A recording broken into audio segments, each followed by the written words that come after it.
urnas para recibir los votos de todos los españoles en todos los rincones de España. Y en todas esas urnas, de todos los rincones, de todos los pueblos de España, el Partido Popular va a ganar las elecciones. Vamos a ganar con rotundidad, como lo haremos en Valencia, como lo haremos en la Comunidad Valenciana y como ya lo anuncia hasta el CIS.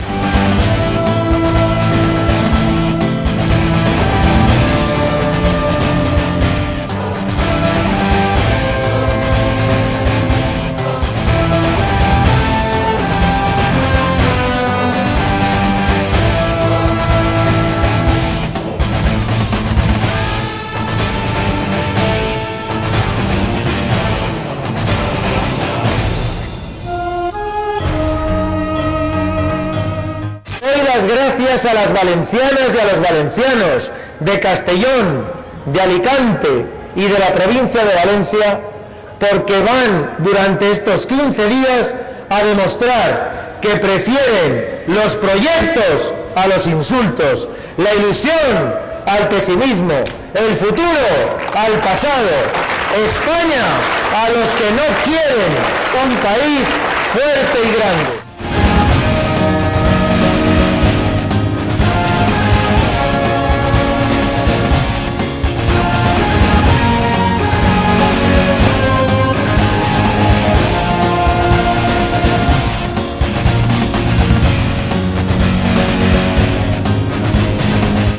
Votad al PP, votad al PP,